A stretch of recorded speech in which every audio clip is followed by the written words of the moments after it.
Thomas Seyfried's work, particularly in his book Cancer as a Metabolic Disease, on the origin, management, and prevention of cancer is a detailed exploration of the hypothesis that cancer is primarily a metabolic disease rather than a genetic one. This theory contrasts with the widely accepted view that cancer is caused by genetic mutations. Here is an analysis with additional data and details to provide a more comprehensive understanding of Seyfried's approach. You can get the book from the link below in the description box. Please don't forget to like, comment, and subscribe to this video to get more information.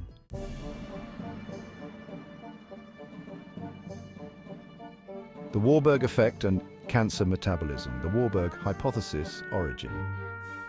Otto Warburg, a Nobel Prize-winning scientist, first proposed in the 1920s that cancer cells exhibit a unique form of energy metabolism.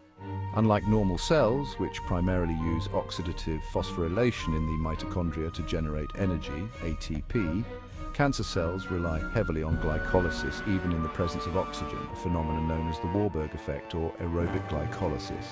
Significance. Warburg's hypothesis suggests that the switch to glycolysis is a fundamental characteristic of cancer cells, driven by dysfunctional mitochondria.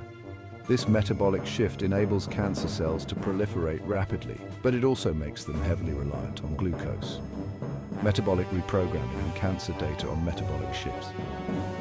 Research shows that cancer cells not only rely on glucose, but also on other metabolic pathways involving glutamine, fatty acids, and amino acids. These pathways support the biosynthesis of macromolecules and maintain redox balance, which are essential for the rapid growth and survival of cancer cells. Mitochondrial dysfunction.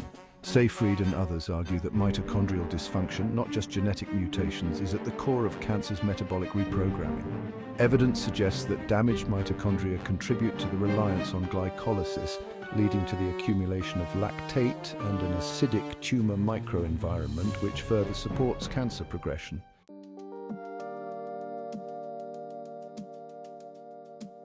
The role of glucose and glutamine in cancer.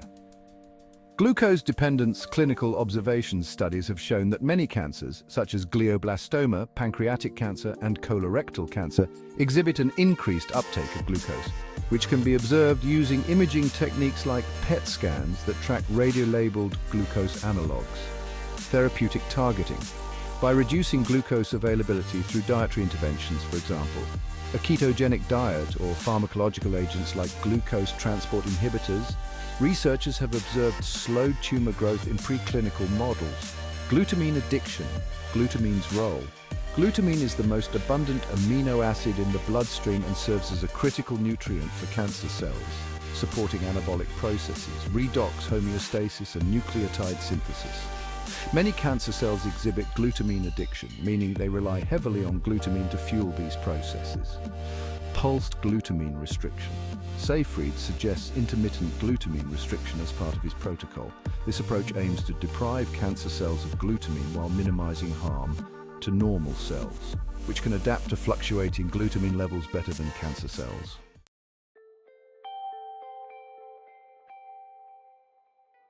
The ketogenic diet as a metabolic therapy. Mechanism of action, nutrient shift. The ketogenic diet is high in fats, moderate in proteins, and very low in carbohydrates, typically limiting carb intake to 20 to 50 grams per day.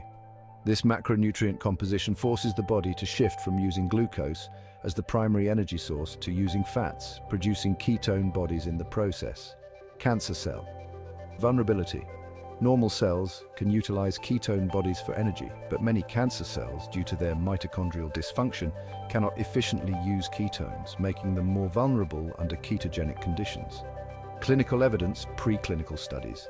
Numerous animal studies have demonstrated that a ketogenic diet can reduce tumor growth in various cancer models, including glioblastoma, prostate cancer, and breast cancer. For example, a 2012 study by Zhou et al. Found that a ketogenic diet significantly slowed the progression of glioblastoma in mice. Human data is still emerging, but some early-phase clinical trials have shown promise. A 2018 study by Champ et al. Observed that a ketogenic diet in conjunction with standard treatments was associated with improved survival in patients with glioblastoma. However, larger and more rigorous clinical trials are needed to confirm these findings.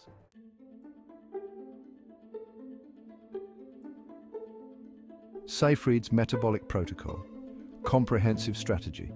Dietary guidelines. Seyfried's protocol emphasizes strict adherence to a ketogenic diet, monitoring blood glucose and ketone levels to ensure metabolic ketosis. The goal is to achieve a low glucose environment that starves cancer cells while providing normal cells with ketones for energy, fasting and caloric restriction. In addition to a ketogenic diet, Seyfried recommends periodic fasting or caloric restriction as a means to further lower glucose and insulin levels, thereby enhancing the therapeutic effects. Glutamine modulation. As part of the protocol, Seyfried suggests pulsed or intermittent glutamine restriction, potentially using specific inhibitors or dietary interventions to reduce glutamine levels at key times. Monitoring and safety blood biomarkers. Patients following the protocol are encouraged to regularly monitor blood glucose and ketone levels using at-home devices. The target is to maintain a glucose-ketone index, or GKI, a ratio that indicates the therapeutic level of ketosis. Medical supervision. Because this approach can be complex and may interact with other treatments, Seyfried strongly advises that it be implemented under the supervision of a healthcare provider experienced in metabolic therapies.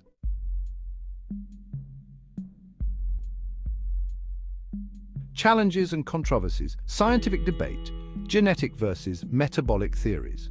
Seyfried's theory challenges the dominant genetic paradigm of cancer, which focuses on mutations as the primary cause.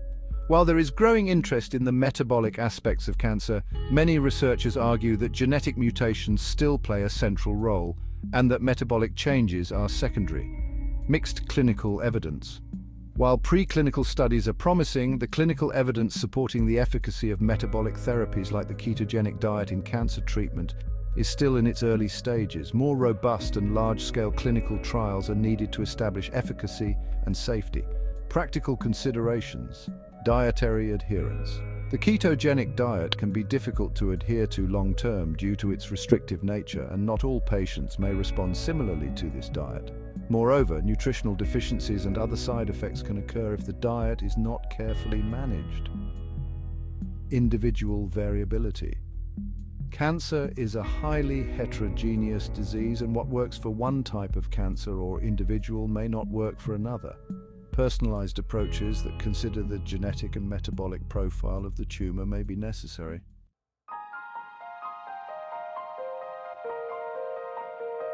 Conclusion. Dr. Thomas Seyfried's book presents a compelling alternative perspective on cancer, focusing on its metabolic underpinnings and proposing a ketogenic diet and nutrient restriction as potential therapeutic strategies. While there is a growing body of evidence supporting the metabolic approach to cancer, it remains a topic of active research and debate. For individuals interested in exploring this approach, it is crucial to do so in consultation with a knowledgeable healthcare provider and to consider the current limitations of the evidence.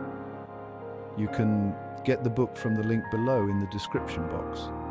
If you found the video useful, please don't forget to like, comment, and subscribe to get more information. Thanks for watching.